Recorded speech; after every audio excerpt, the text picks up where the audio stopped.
The following are quotations from the works of Alice Bailey and her teacher, Joel Cull. The etheric body is the force or vital body, and it permeates every part of the dense vehicle. It is the background, the true substance of the physical body. According to the nature of the force animating the etheric body, according to the activity of that force in the etheric body, according to the aliveness or the sluggishness of the most important parts of the etheric body, the centers up the spine, so will be the corresponding activity of the physical body. His etheric or vital body, which is in the nature of a web or mesh of energy nadis, which, in their tens of thousands, are woven together and form in certain localities in this energy body various focal points of force, of which the most important are the 7 centers. Speaking largely, in savage people and the little evolved, the 3 centers below the diaphragm, the center at the base of the spine, the sacral center and the solar plexus center are alive and dominant, but the centers above the diaphragm are asleep. In average humanity, the throat center is beginning to make itself felt with the head and heart centers still asleep. In the highly evolved human being, the race leader, the intuitive philosopher and the scientist, and in the great saints, both the head and heart centers are making their vibrations felt, priority between head and heart being determined by type, and the quality of the emotional and mental consciousness.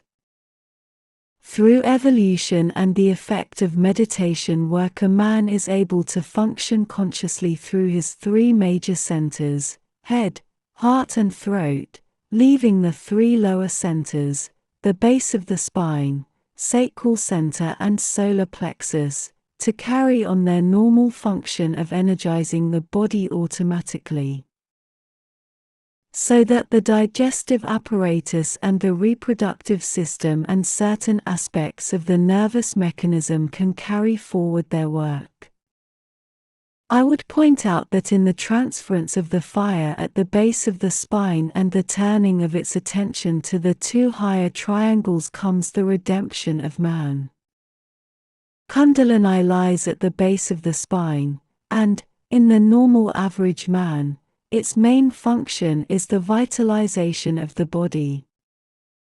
The center at the base of the spine is practically entirely quiescent, except in connection with its pranic effects upon the form life, engendering the will to live, the urge to survival and the vitalization of forms. The center at the base of the spine which, until the will aspect is aroused in man, feeds the life-giving principle, the will to live, to all parts of the human frame. Kundalini, as it is aroused, steadily increases the vibratory action, not only of the centers, but of every atom of matter in all the bodies, etheric, astral and mental. Kundalini, as it is called in connection with the human form, is the force latent in matter itself. It is the integral life of the atom, apart from any form in which that atom may participate in its tiny cycle of experience. The sum total of that atomic energy is called Kundalini. It is the individual bodily representative of the great cosmic power, Shakti, which created and sustains the universe. The fire at the base of the spine is definitely directed to whichever center is the object of special attention. As evolution proceeds, it may be found and demonstrated that the positive center or nucleus for the life of the material form is located at the base of the spine, that the positive center for the life of the sentient conscious man is in the heart, whilst the positive center for the mind and the spiritual life principles is in the head.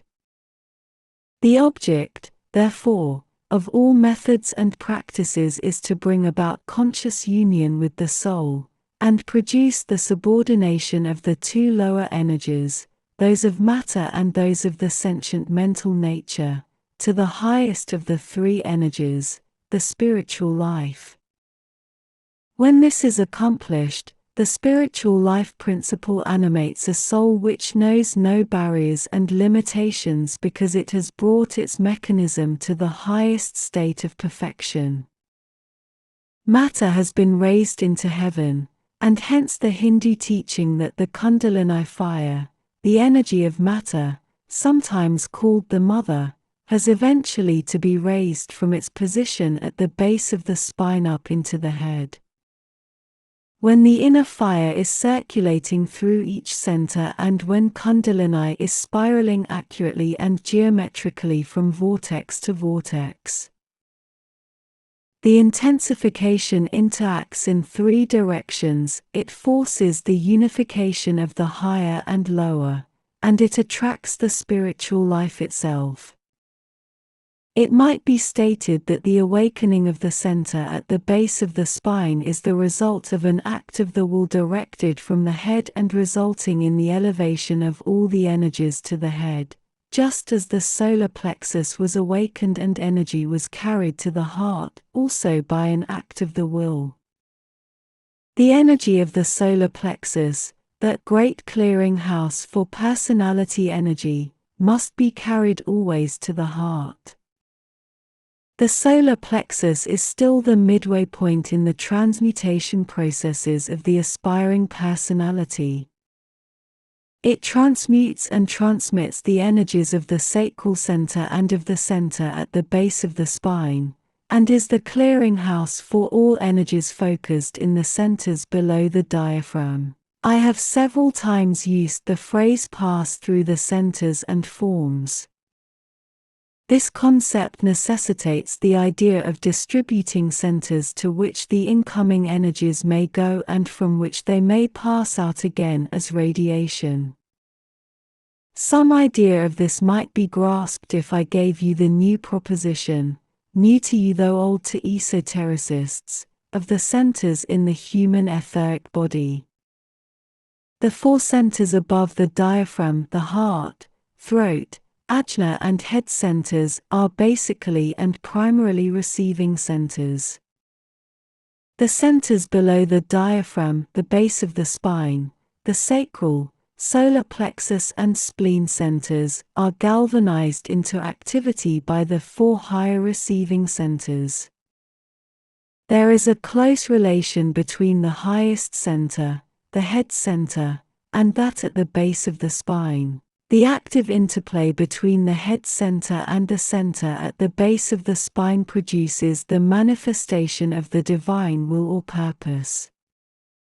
The energies of the center at the base of the spine have to be transferred to the head center.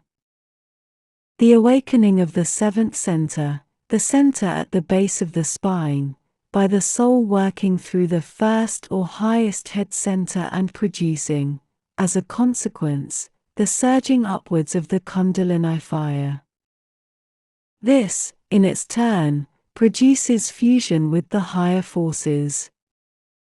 When this takes place, the three major centers in the body are head, the heart and the base of the spine. If center at the base of the spine is the last one to be aroused into full functioning activity, and is thus aroused only when the head center is awakened and alive, when the radiant light of the soul is blended with the magnetic light of the vital body.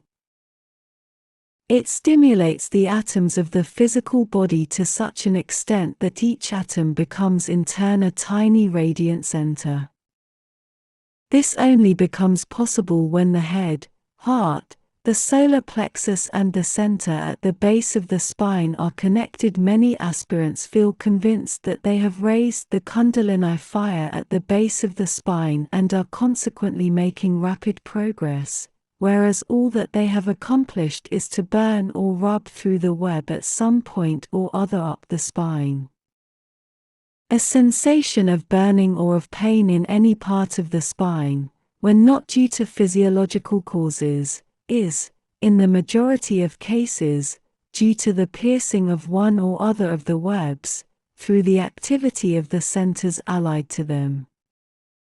This happens very frequently in the case of women in connection with the solar plexus center, and with men in connection with the sacral center. Both these centers, as a result of evolutionary development, are exceedingly active and highly organized, for they are the expression of the physical creative nature and of the emotional body. A sense therefore of burning and of pain in the back indicates usually undue activity in a center, which produces destructive results upon the protective apparatus, and is no true indication of spiritual unfoldment and superiority. It may indicate the latter, but it should be remembered that, where there is true spiritual growth, pain and danger are in this connection practically eliminated. Kundalini produces a quickening of the normal vibration of the physical body so that it responds with more readiness to the higher note of the ego, and causes a steady rising of the blending fires through the threefold channel in the spinal column. The methods for arousing the Kundalini fire and blending it with the downpouring egoic force must also be left for direct teaching by a master in this science to his pupil. There is extreme danger attendant upon the premature awakening of the fire, and the consequent destruction of certain protective structures in the etheric body and the breaking down of the barriers between this world and the astral world, before the pupil is properly balanced between the pairs of opposites. There is a menace in the premature growth of the lower psychic powers before the higher nature is awakened, and the effect upon the brain can be seen as insanity in some form or other, mild or the reverse. The truth has also been veiled and hidden by a vast body of secondary teaching which has sidetracked the interest of the inquirer, and engrossed his attention through the importance attached to phenomena. Posture. The use of ancient formulas, words and mantrams, breathing exercises, mysterious hints as to the raising of the Kundalini fires, the awakening of the centers and other enticing aspects of secondary occultism have caused people to lose sight of the fact that much of the above, being in the realm of phenomena, is concerned with the physical body, its correct adjustment, its vitalization and energizing, and that it deals with effects and not with the essential causes of the effects. All these phenomenal results will be demonstrated normally, safely and sanely as well as automatically when the inner man, emotional and mental, is en rapport with the spiritual world and is beginning to function as a spiritual being. This secondary approach to truth has done much harm to the cause of real occultism, and has properly disturbed the best minds in the spiritual field. When this is done with detachment and is paralleled by a life of loving service, the awakening of the centers and the raising of the sleeping fire of Kundalini will go forward with safety and sanity, and the whole system will be brought to the requisite stage of aliveness. I cannot too strongly advise students against the following of intensive meditation processes for hours at a time, or against practices which have for their objective the arousing of the fires of the body, the awakening of a particular center and the moving of the serpent fire.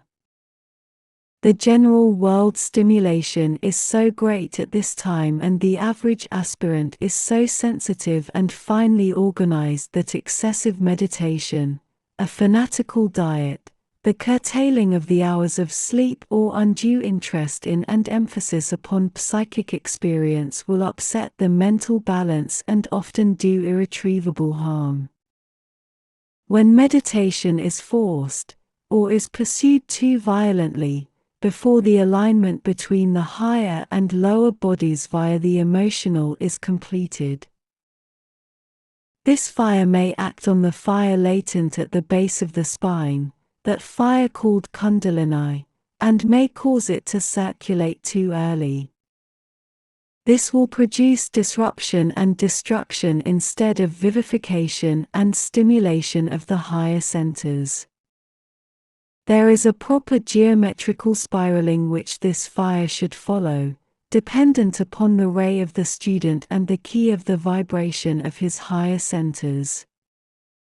This fire should only be permitted to circulate under the direct instruction of the master and consciously distributed by the student himself, following the specific oral instructions of the teacher. Sometimes the fire may be aroused and spiral with correctness without the student knowing what is occurring on the physical plane. But on the inner planes he knows and has but failed to bring the knowledge through to the physical plane consciousness, as usually interpreted by the ignorant esotericist in the various occult groups. The Kundalini fire is something which must be raised, and when it is raised all the centers will then come into functioning activity and the channels up and down the spine will be cleared of all obstruction. This is a dangerous generalization and a reversal of the facts. The Kundalini fire will be raised and carried up into heaven when all the centers are awakened and the channels up the spine are unimpeded. This removal of all obstruction is the result of the livingness of the individual centers which, through the potency of their life, themselves are effective in destroying all hindrances and obstructions. They can burn up all that hinders their radiation.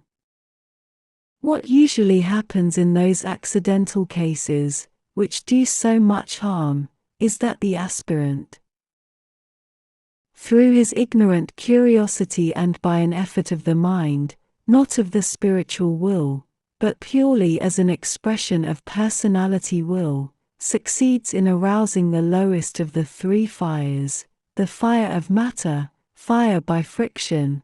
This produces a premature burning and destroys the etheric web in the etheric body.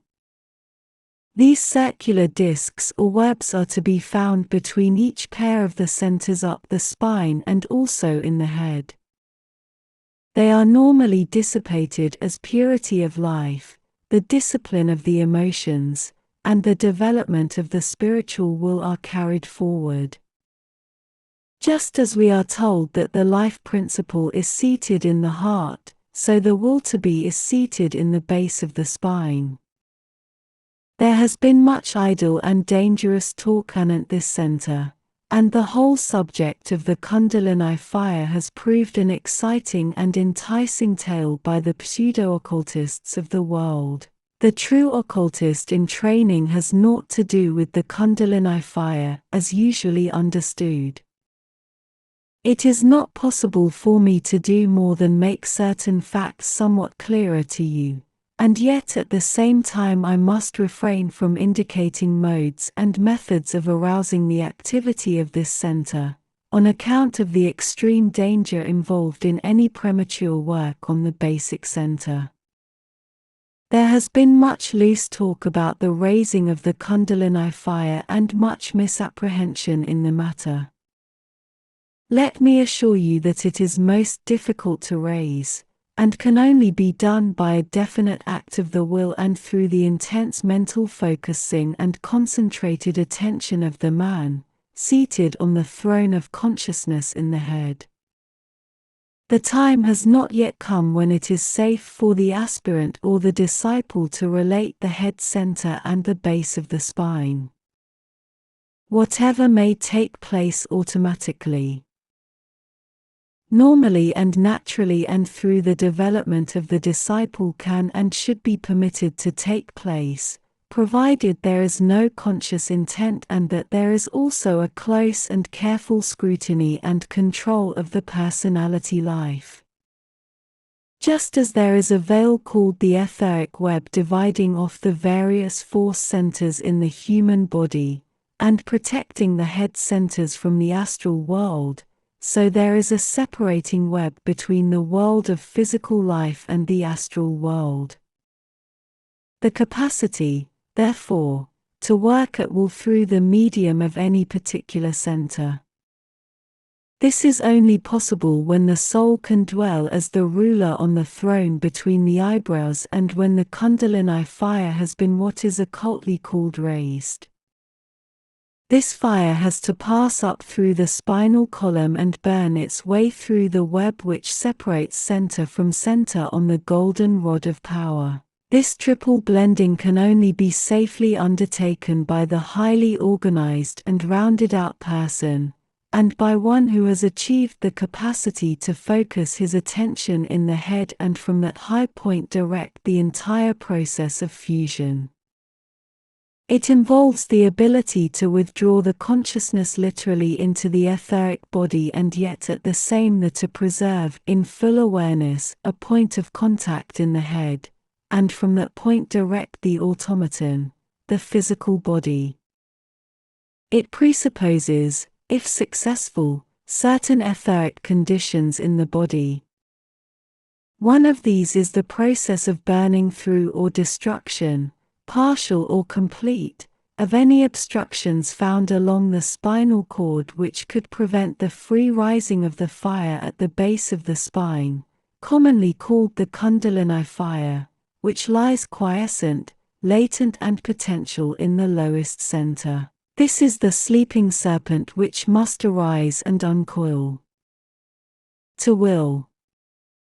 These words relate to the ultimate achievement, when, by an act of the combined will of the soul and of the lower man, unification and realization are brought about. It concerns the center at the base of the spine. There are two powerful centers connected with the vagus nerve, the heart center and the center at the base of the spine. These two, when brought under the control of the soul, functioning through the head center, the Brahmarindra, produce the raising of the Kundalini fire. This, when taking place, swings the entire nervous system into a special form of rhythmic activity and responsiveness, and it is through the stimulation and the control of the vagus nerve that this is accomplished. It is not the vagus nerve which is instrumental in raising the Kundalini fire, but the reverse situation. When the head, the heart and the center at the base of the spine are in magnetic and dynamic rapport, producing a radiatory effect, then they affect the vagus nerve and the fires of the body are unified and raised, producing purification and the opening of all doors. The center at the base of the spine, the heart and head centers, must come into full functioning activity and thus, through a blending of the energy latent in matter itself and stored up in the center at the base of the spine, of the energy of the soul, which has its seat in the heart, and of the energy of the spirit, centered in the head, bring the human being to the highest point of perfection. Through this fusion of energies he becomes an active expression of God, spirit, soul, body, blended and united so that the body is indeed the vehicle for the soul. And that soul is indeed the expression of the will and purpose of the spirit. The objective before the aspirant or the probationary disciple is to transfer the forces from the centers below the diaphragm, via the solar plexus center, to the centers above the diaphragm. The energy of the base of the spine has to be transferred to the head, the energy of the sacral center must be lifted to the throat, whilst the energy of the solar plexus must be transferred to the heart. This is done in response to the magnetic pull of the soul ray as it begins to dominate the personality ray. When the energies of the sacral center, focused hitherto on the work of physical creation and generation and therefore the source of physical sex life and interest, are sublimated, reoriented and carried up to the throat center, then the aspirant becomes a conscious creative force in the higher worlds. He enters within the veil and begins to create the pattern of things which will bring about eventually the new heavens and the new earth. The soul force in the center at the base of the spine is carried to the head via the spinal canal, passing through each center in turn, gathering increasing soul energy at each point. The psychological effects of this transfer of consciousness are interesting.